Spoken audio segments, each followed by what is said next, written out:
Good morning, ladies and gentlemen. This is Arnis Luks here at the Crossroads, and I'd like to welcome my guests from around the world. From Canada, Robert Klinck. Welcome, Robert. It's good to be with you again, Arnie. I hope we have an interesting discussion. Yes, so do I. David Smith from New South Wales. Welcome, David. Good morning, Arnie. Good morning, folks. No worries. And Wallace Klinck. Welcome, Wallace. Oh, good late afternoon, I guess I should say. It's we're having some beautiful weather here in Western Canada right now. Quite nice. It's maybe 7 or 8 above, or even a little more. Okay, beautiful. So the snow is melting. And Well, we have no snow here at all. So, Okay. well, hardly anything except maybe a little in the shade. hmm That's beautiful, beautiful. Well, our weather these last few days has been a high 20s to 30. It's been kind. And I'm in the middle of another harvest of honey, and so there's there's honey everywhere. It's actually been a reasonable year. It hasn't been a bumper harvest, but it's been a good harvest, and so the year has been kind. The seasons have been kind. Okay, we'll cut across to the papers, and let's have a look at the main stories. So AstraZeneca, the vaccine, or it's not actually a vaccine. It's an injection, and there's a challenge against it to the efficacy of it, and perhaps damage that it may cause. So that discussion is in the um, Australian Financial Review. A little bit about industrial relations, a little bit about jobless, a little bit about the unemployment rate. I don't believe the figures. I look at the supermarkets, I look at the shopping centres, and I see half the shops closed. That's what I look at. And they can come up with all the statistics they like, but that's what I look at. And I see that Australia is in dire straits. Again, this dialectical argument, Republican against Democrat, and it's quite frustrating because the Epoch Times is supposedly anti-communist, but I don't know that they know what they actually are for, which is quite frustrating. And there's a bit of things about the Gateway Pundit. What I did find, which was interesting, and I want to touch on this, is a little bit to do with the Law Council and barristers. The Law Council of Australia is a national body that manages, if you like, lawyers and barristers and Queen's counsels. And it is that in Victoria, the bar in Victoria, Victorian Bar Association, is actually separating itself. And it's separating itself because the Law Council, I believe, has actually overstepped its mark, its justification for being there. And it's attempted to become political in this woke agenda. And they've gone through a reassessment of what their actual commission is in regard to that, what the Law Council should and shouldn't be involved in, and that sort of thing. And I think it's an interesting situation. And so I just followed that through with the different reports that came from that article. And I think it's important that the Queen's counsels are actually not allowing themselves to be manipulated, but they're insisting that they will actually control themselves and no one will drive a political agenda. It's very, very important because in this, if you like, this age and this time that we live in, we're seeing that the monarchy itself is being significantly attacked in the interviews, the young pups interviews, and how destructive it can be. And of course, it challenges our consideration of the institution. In Australia, we have a limited constitutional monarchy. Limited. In other words, the power of government, federal government, is defined, and it's within those limited definitions. And then, of course, it's a constitution, so it's a written document, unlike Britain. Britain does not have a written constitution, but Australia does. And so it's a limited constitutional monarchy, and we have a tripartite method of balancing power across the three levels, being the House of Commons or lower house, House of Representatives in Australia, the upper house or Senate, and then of course the Queen's representatives. So that we have three tiers, but we also have reserve powers in that monarch's representative. Very important. 1932, the governor sacked the Premier of New South Wales, Jack Lang, and in 1975 the Governor General sacked the Prime Minister and his government. And then and conditional that the leader of the opposition of that time would immediately form government to go, a caretaker government to go straight to an election. And of course that happened. And that was something that I personally experienced. I was alive at the time. I was voting at the time. I was a little bit astute, but very important reserve powers vested in the Governor General in Australia. And so what it's showing you is that power is divided. It's not actually unicameral. It's not absolute power of kings converted to absolute power of Parliament. That's in Australia. But the argument is always there. There's always an attempt to encroach. There's always an attempt to dominate. Now, in Western Australia, just last weekend, we had an election, and it was such a landslide with the Labor Party in Western Australia. They have total control of the lower house. They have total control of the upper house. And so what that means is now that they could actually, if they wanted to, is to just so undermine the integrity of their constitution to the point where if they wanted to, they could possibly even dissolve the upper house in Western Australia and become unicameral.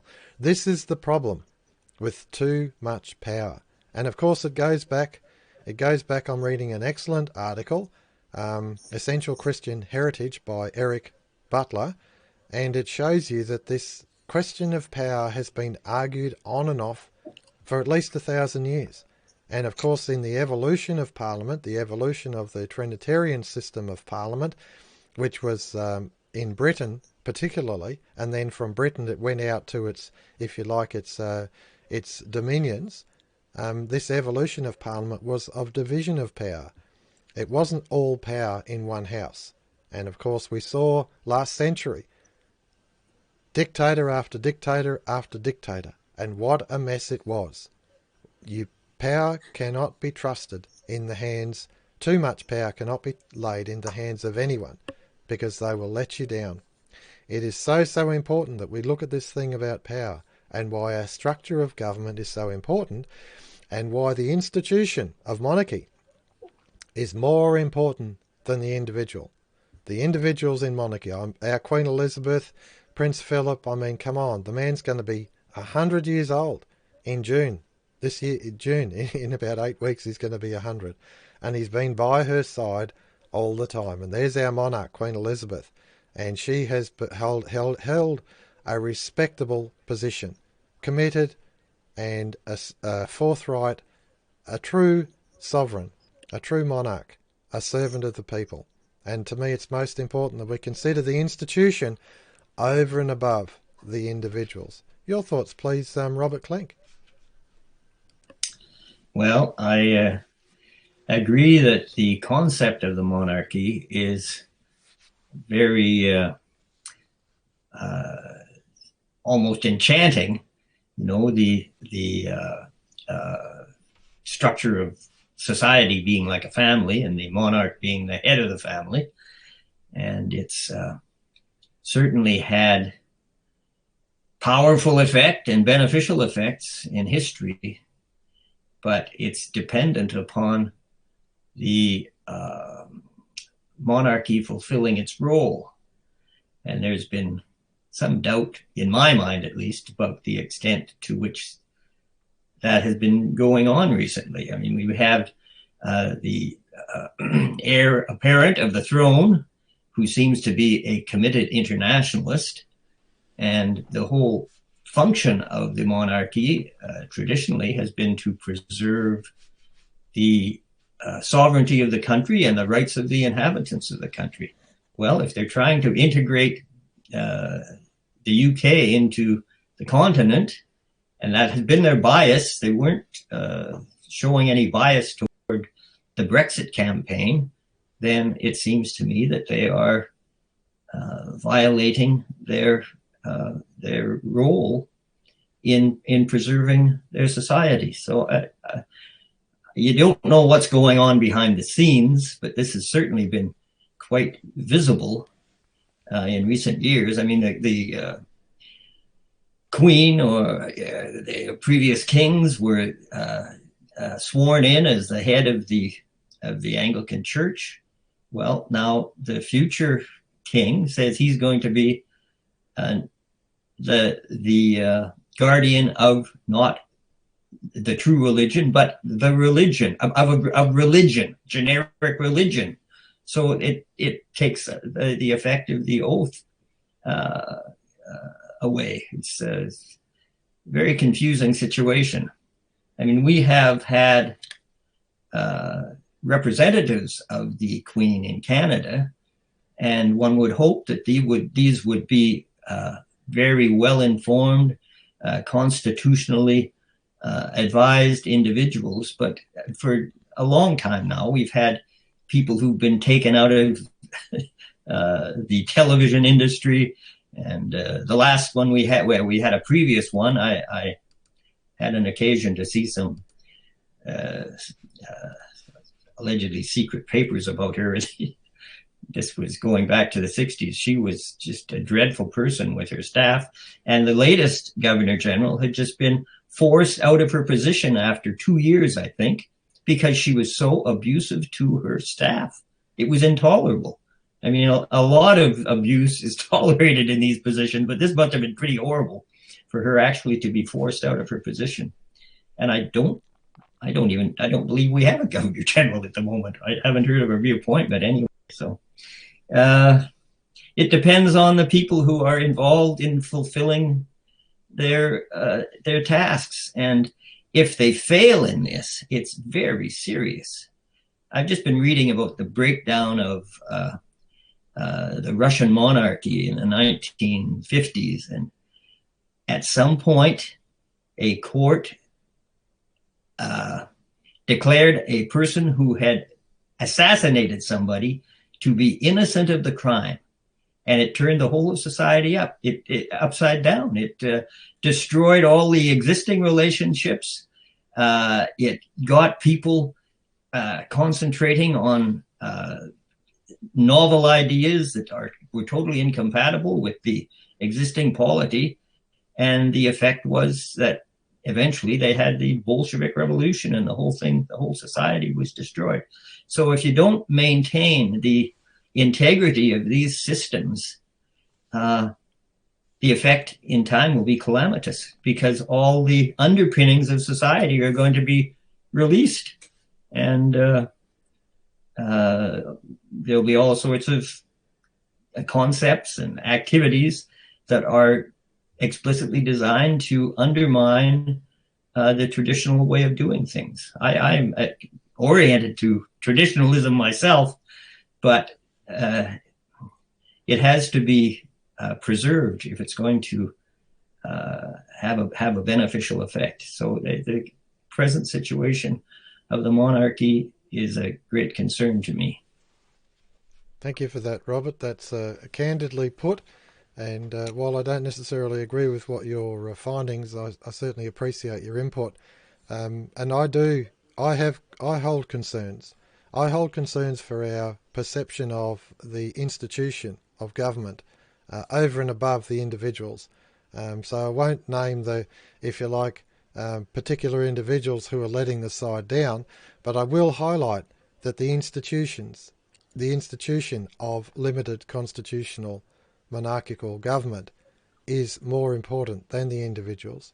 And you can go back through the history of monarchs and look at Henry VIII or look at King John, William of Orange.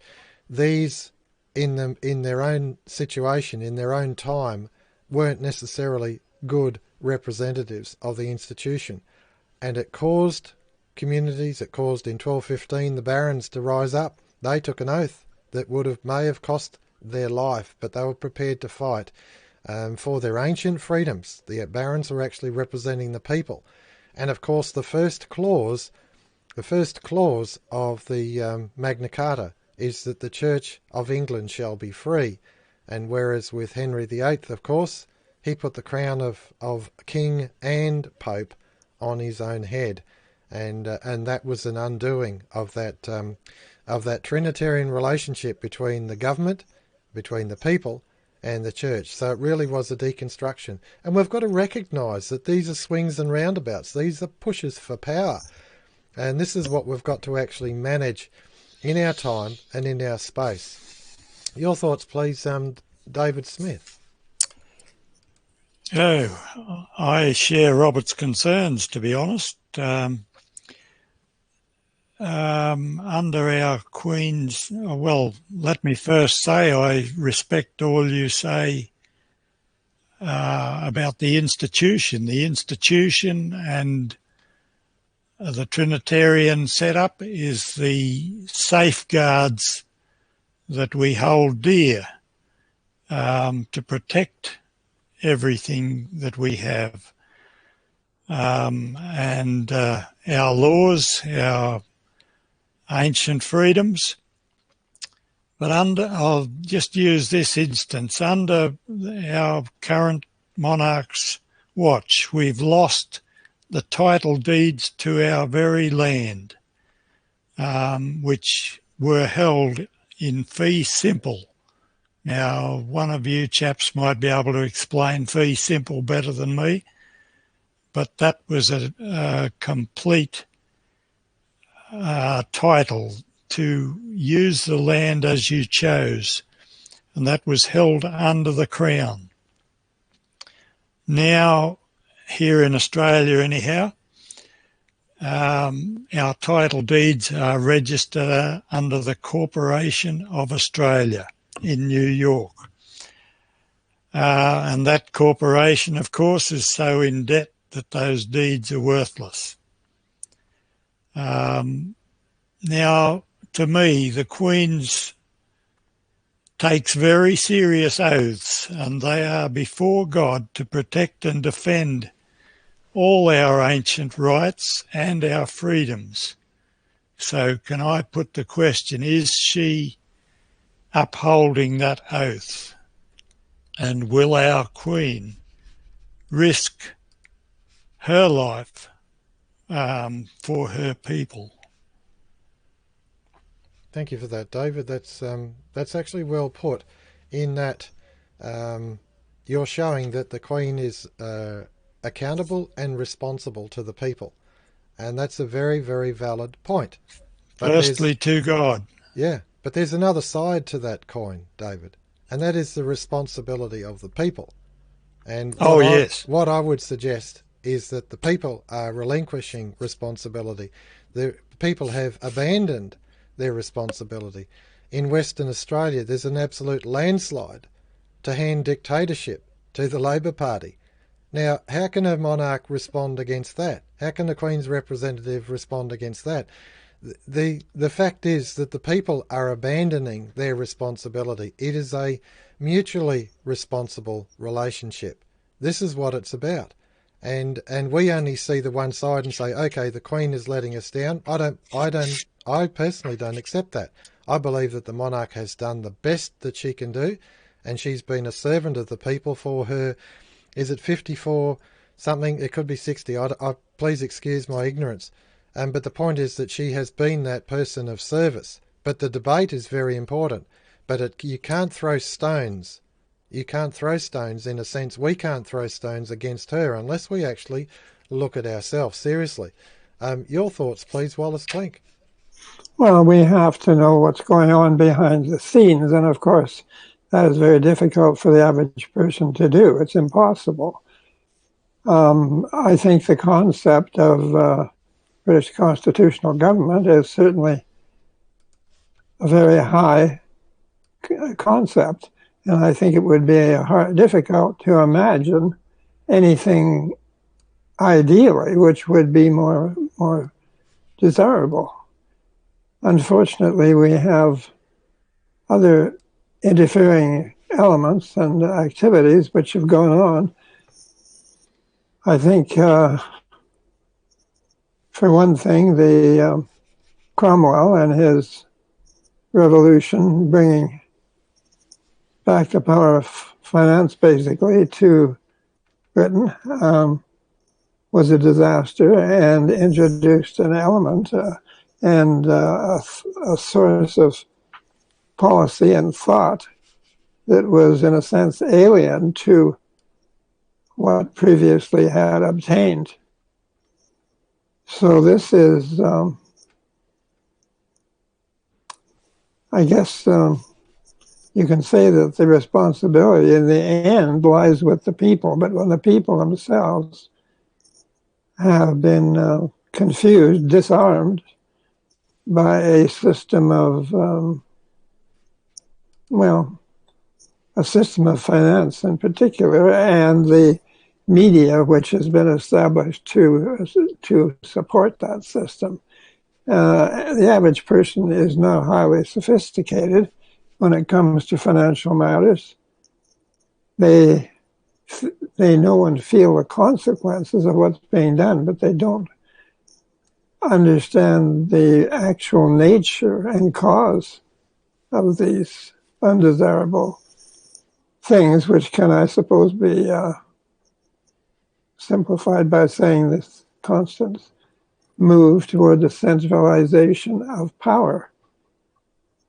Whereas we tended to want to give the individual person responsibility and the freedom to exercise it. That was the original concept, and that, of course, was essentially the influence of the church, which, working in coordination with the government, moderated the government, and right about a case where the government actually cannot do anything that it is not specifically authorized to do. Of course, we know now that government is claiming the absolute right to do all sorts of things.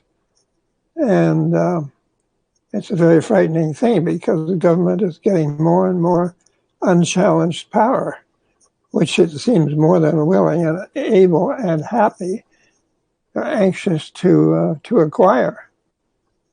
This does not bode well for, and basically it has to do with the financial system, because the financial system has literally made things unworkable from the standpoint of providing a meaningful and abundant life for the populace. It has become it's something around the neck of the people. It's something that is becoming more dominant and dominating and restrictive with the passage of time, because the debts have become greater and greater. And of course, debts becoming greater and greater is a measure, too, of the power of government, because when state debts get greater, that means the government is taking over more and more of the spending power of the economy. And that means that policy is being centralized. And we want to see individuals as consumers interacting with producers, actually determining the policy of the economy, because you must realize that production is for consumption. There's no other purpose for production unless it is given a political purpose of mobilizing the people according to state policy. And then, of course, it's a problem. So I personally feel that if the society were freed to produce the type of lifestyle that they would prefer, and were not subject to the constant limiting and perversion that goes on because of financial policy, then I think we would probably be enjoying a fairly decent life and a decent lifestyle and an abundant economy. And I think things would be going very nicely. But we have a financial factor, and the financial factor is promoting a very alien and unchristian policy. And so you can't have a so-called Christian-based economy or society being administered by something that is diametrically opposed to it philosophically. That's just not going to work. And I think that's where our problem is. Primarily, if we could get the financial system through adequate activity on the part of the public, altered to reflect reality, I think that we would be making a major step toward solving our problems.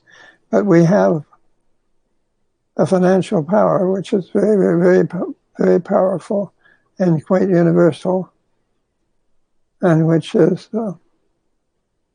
dominating the scene and interfering with our ability to do that, and always has. So I think that when Cromwell brought that influence back into Britain, he really, really set the stage for a disastrous future. Thank you for that, Wally. And the interesting thing, you mentioned Oliver Cromwell. It was last week, I think it was, I mentioned Thomas Cromwell, who was the chief advisor to Henry VIII. He wasn't Oliver's grandfather. He was actually offset. I think there was an uncle in there, and that's who Thomas Cromwell was the grandfather of. So it was slightly offset, but I did actually correct that error in the on target.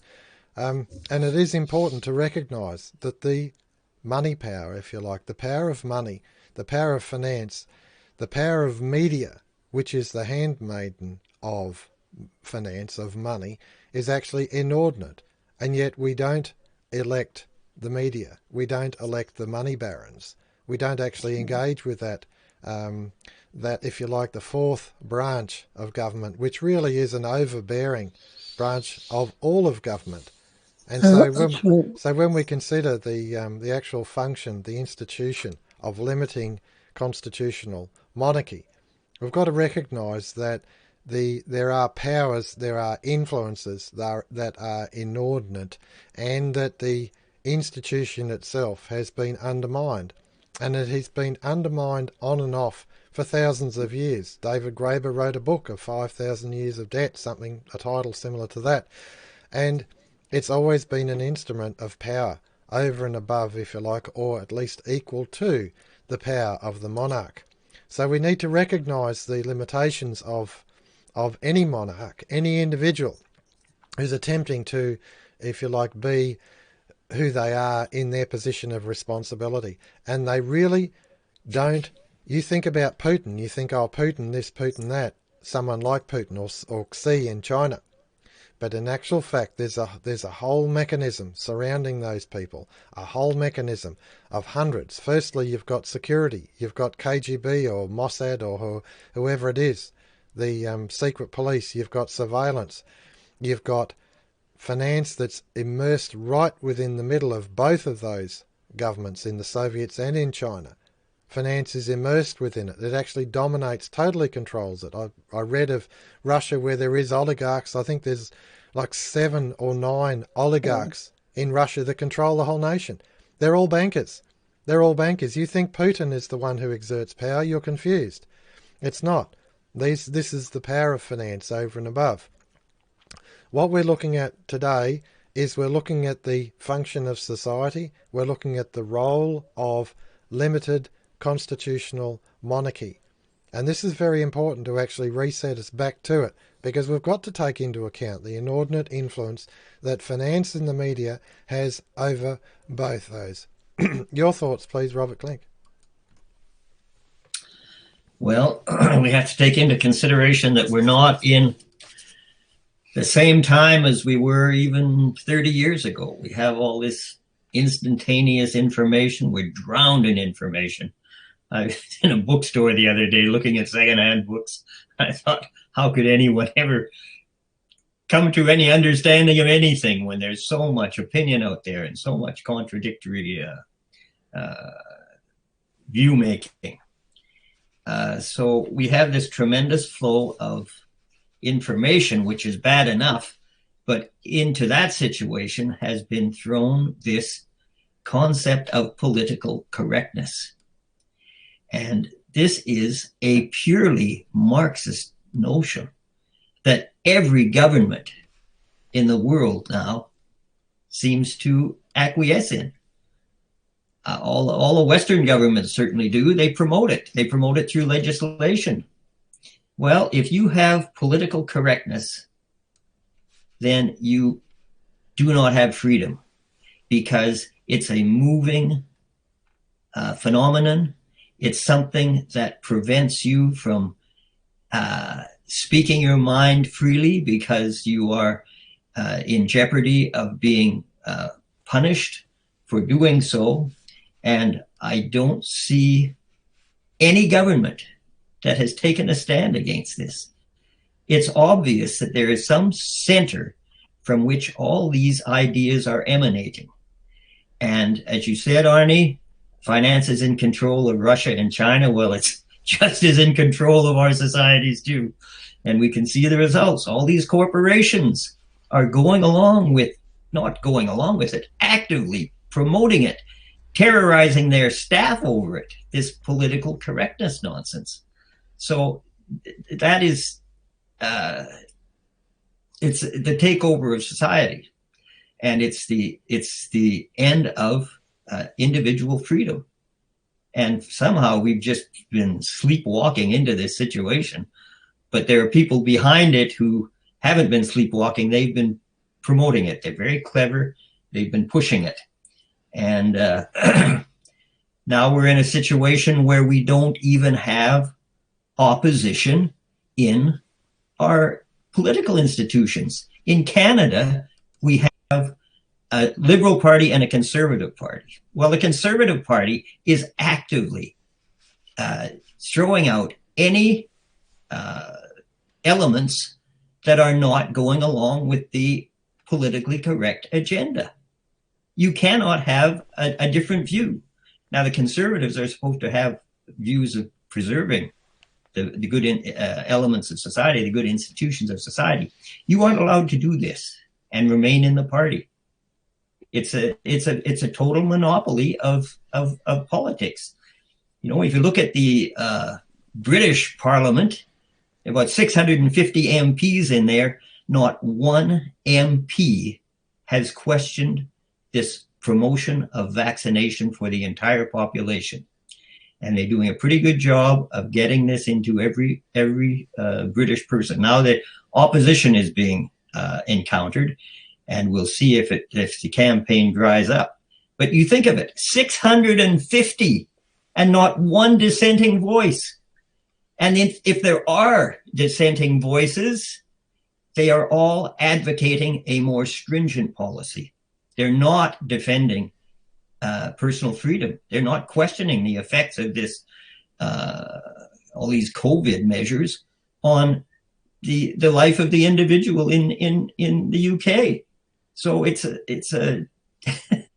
it's a preposterous situation. There used to be such a thing as Her Majesty's Loyal Opposition, and it was supposed to be constantly questioning and challenging government policy. Well, now the Conservative government had just made a declaration that it is a wonderful thing that all MPs are promoting the same policy in the House of Commons.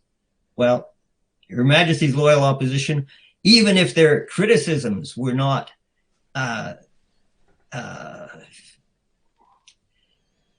extremely valid, they were expected to examine all government policy and try to take it apart, with the idea being that it would be tested and improved. But now you just have just a solid monopoly of opinion in these institutions. It's the same thing in Canada, and I'm sure it's the same in Australia, or tending in that direction. So then you have people coming up and saying, well, we have to defend our freedoms, so we have to start a new party. Well, it's not going to work, because what's happened is all our constitutional protections have been subverted, and the battle should be there. It shouldn't be saying, well, if we get another party organized in 5 years or 4 years, we'll have another election and maybe we'll do some damage to these policies. But these policies are going directly against all the constitutional protections that we evolved over centuries and millennia. So the idea that the only way to defend against this is to start a new party is just admitting defeat beforehand. That's not where the battle has to be fought, and it should be being fought in the courts, by the legal system, by lawyers, but they seem to be, generally speaking, more interested in lining their pockets than in defending important constitutional principles. Thank you for that, Robert Klinck. That's a really important point. I'm going to cut us back to the to what I brought up before we started with the different newspaper clippings, and this one here, of course, is about the Law Council and the Victorian Bar rejecting the woke agenda. And the fact is that there are, in amongst what's going on, there are individuals, there are sometimes small groups that choose to do the good, to actually have a go back and to try and restore order. But it's more than restore order. It's actually restoring our ancient freedoms, our ancient rights, these erosions that have been going on. Australia, 120 years since our constitution was first laid down, and 120 years that constitution has been under attack. And in Western Australia, as I said, it was a complete whitewash with the election result. The Conservative Party conceded defeat weeks out. They never actually even campaigned any sort of effective opposition. So they did not take on the mantle of Her Majesty's opposition. In fact, they, with what would you call it? They threw it off. They didn't even want to be Her Majesty's opposition. So how can the institution, how can our system of government work when Her Majesty's opposition cower down and run away? And that, to me, is what's actually gone on in Western Australia. It really is very, very important to recognise party system. I wrote about it the other week, and I can't remember the book, it'll come to me. 1833, the party system came into being, and there was no effective Her Majesty's opposition forcing ministers out or causing governments to collapse and a minority government being put in the parliaments since 1865. 1865, this isn't a new phenomena.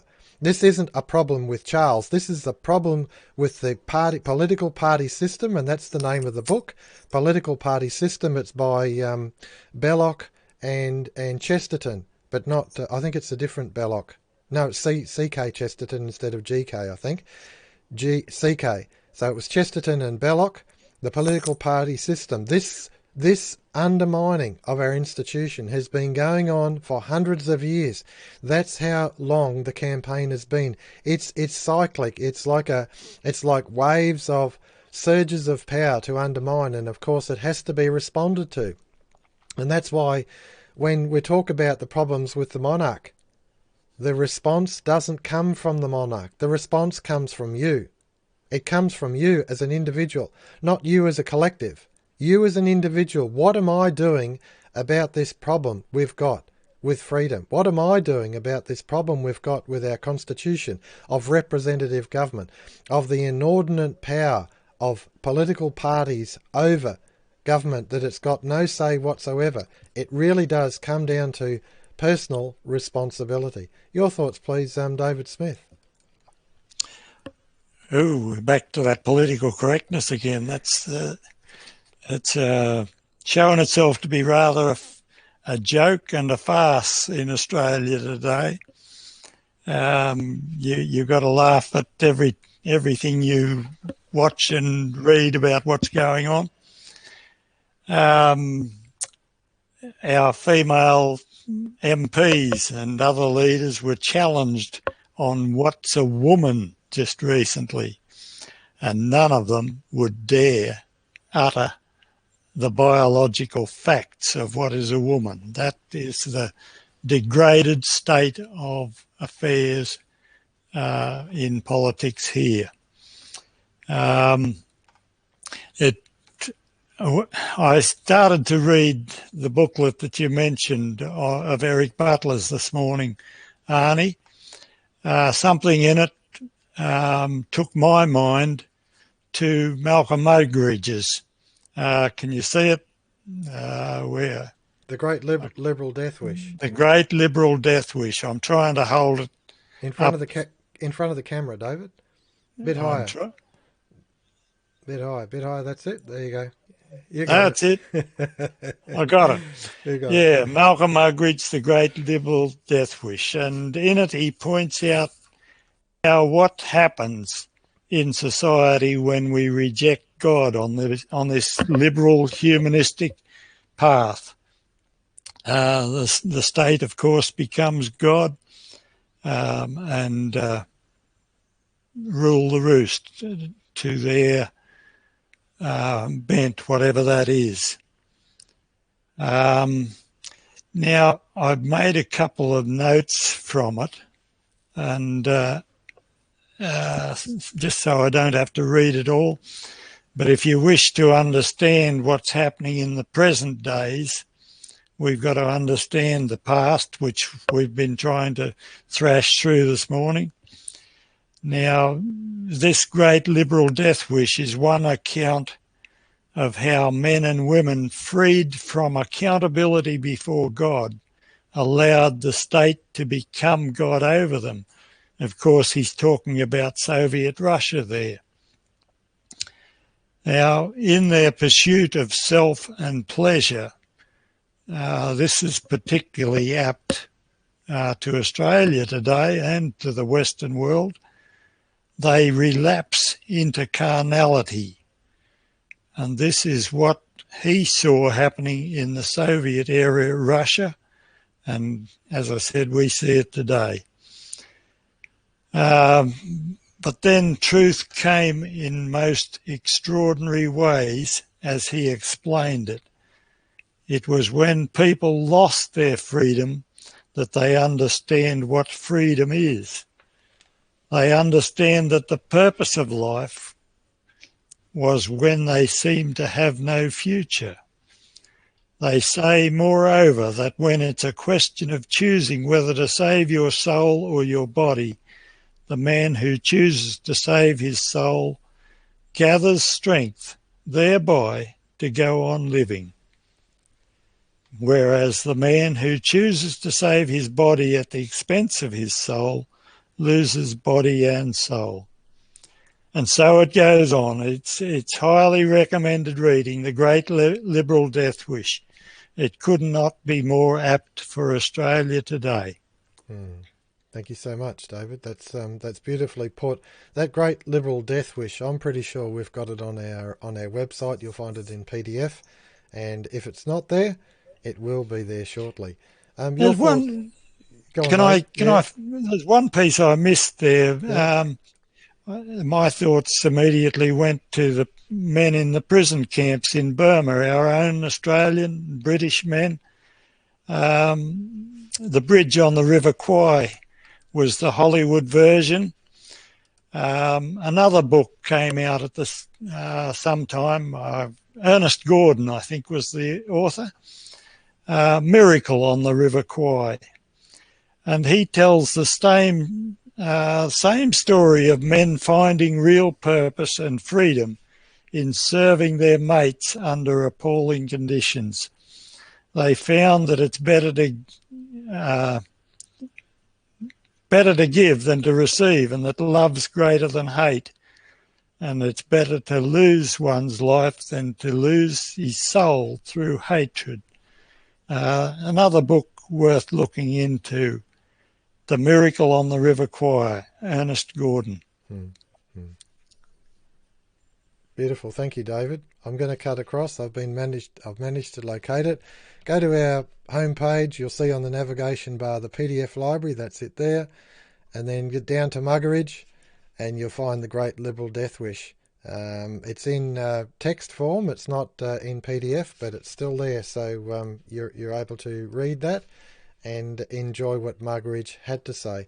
And I will make a point that below that speech by Malcolm Muggeridge is the actual speech by our Prime Minister Robert Hawke to the Fabian Society, 1984. So that in itself, very, very important to recognise that liberalism, or if you like Marxism or libertarianism, is essentially a philosophy of power. It's a philosophy of power. And when Bob Hawke was talking about that in his speech to the Fabian Society, and of course that society is essentially a secret society that most politicians belong to, it is to actually circumvent, it is to deconstruct our limiting constitution, it is to deconstruct our freedoms. And Bob Hawke, if you listen to his speech and you take it at face value, he was telling you what was going to happen. He broadcasted in the speech of what was going to happen. So don't think that this is just you're obscure and you don't really know. Read his speech and see there it is 37 years later. It's exactly what he said they would do. Your thoughts, please, Wallace Klinck. Well, there's no doubt about it. I think that we have been torn asunder from reality. We are creations of reality. We're not some kind of self-created beings who have independently made ourselves in some manner to conduct ourselves according to our own will. We are the product of nature, of God, or whatever you want to say. And that is a fact. And if you're going to... the Fabian approach, of course, is Fabian. That comes from the name of a Roman general who wore his enemy down gradually rather than engage in direct confrontation. And this is what's been done to our society. As one of the founders of the London School of Economics made clear, it is to train the bureaucracy to administer the future socialist world state. Now, you know, we don't need to have everything we do administered by some external force. We are beings that are created with intelligence, we hope, and also with conscience. And that conscience is something that draws us back to reality, or should. But you see, the people that we're dealing with, the materialists, the communists, the Marxists, do not believe in God. They don't like the idea of God. They don't like the idea of any superior power, because that they're intoxicated with power themselves, and they don't want any competition from any deity or anything else.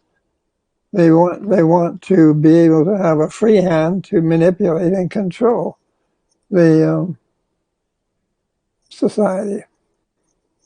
And that is literally taking unto themselves the power, the authority of God, of the creator of the universe, of the whatever it is that is behind the universe and its nature. So you've got a great rebellion going on. It is a rebellion.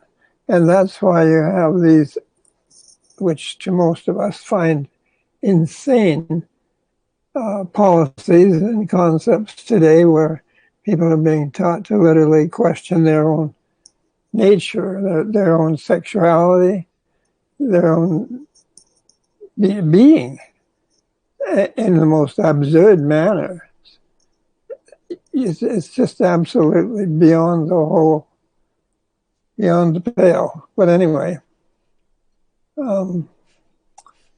we really have a situation in our hands, and these people have done everything they can to destroy our faith, destroy our belief in anything that goes beyond ourselves.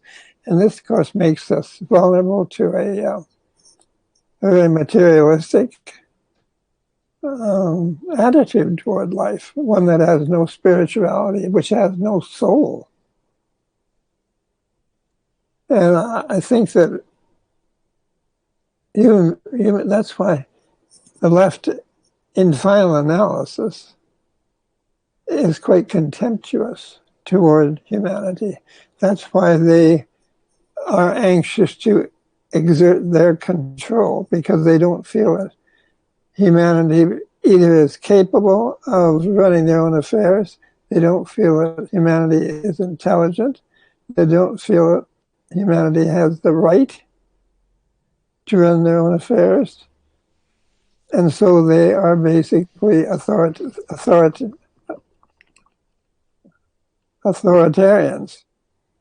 And that's what we see today with all this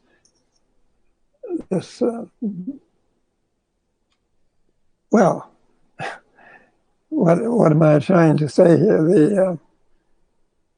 The entire attempt to degrade our culture and to change it into a materialistic thing which cannot really be challenged by anything higher.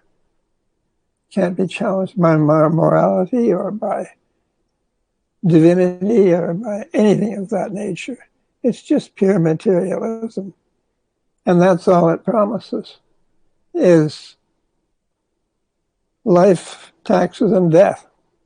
There's nothing much more to look forward to it in this world or otherwise. So really, it's quite a dismal and futile philosophy, if it can be called a philosophy, that is being imposed, foisted upon us in order to literally destroy our ability to live free, meaningful, moral, and ethical lives, and to enjoy the benefits that come from that approach to life, and to plunge us into the depths of despair, which happen when you deny all sorts of higher purpose. Yeah, beautifully put, Wally. Thank you for that. I'll remind our readers, Richard O'Sullivan, Christian and Common Law, his booklet is there in the library, and that will explain to you the history of Merry England. Why was England merry? Whereas the continent was not. The continent was in state of chaos or turmoil, whatever. But England was merry. Why was it? Why did it have the cost of a loaf of bread stayed the same for 600 years? Why was this so, that its currency was not debased? I mean, the price of fuel, you look at it, inflation is there biting at you all the time. The erosion of spending power. And yet in England, for 600 years, its currency held sway. What were the tally sticks? What were they? What was the story of the tally sticks, and how that the king or the government of the day could issue tally sticks as a means of recording transactions? And they did not incur interest, and they were of the same value from the day they were made up. And these things, there's a reason why. And that is because, as Solzhenitsyn warned, why did these things happen? It's because we forgot God. That's why these things happened. We forgot God. We turned away from God in our life. And of course, instead of incarnating our faith, we came up with a new false gods, if you like, where man is God. And that's why government is attempting to be absolute power over all. Robert Klinck, your thoughts and closing comments, please. No? Okay, we've just lost Robert. And I've just lost all all my contacts. They've all dropped out. So I'm just going to stay with this for now. And what I'll do is I'll actually cut across to our website and take you through what I consider are the most important documents. O'Sullivan's here, Christian Philosophy in the Common Law. I have really enjoyed this Aquinas paper from the Blackfriars. It didn't take too long, 68 pages. It's probably one day's reading steady, but I went over and over and over it again because it was so important to hold these things, this thinking clear in your mind about why is Christianity important? Why is it relevant with what's going on in the world today? Why is it relevant? Why is it, in my view, the only answer? Why is it the only answer that offers us hope out of this chaos? It's because it places man in a position where he actually looks at the world around him and recognises that there is order. It's not actually chaos, there's order. And if there's order in that world around him, then that means that there must be rules that transcend thinking. There must be rules that actually are over and above society, over and above culture, over and above government, over and above legal definitions, over above man's law. And there is. And in the history of Christian philosophy, in this case in England, in the 1300s, the 1200s, they established law. It was called the canon. It was called the canon law, and they actually held canon law courts. And the judges were officers of the church. And so they were pursuing the canon law. They were pursuing this thread of truth that is over and above man's thinking.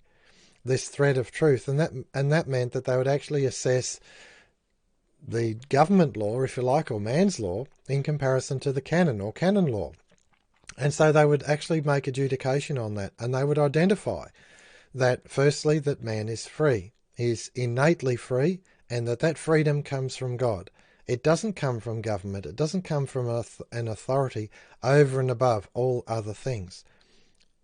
From man, it doesn't come from man. It comes from an authority over and above all other things, and that authority is God.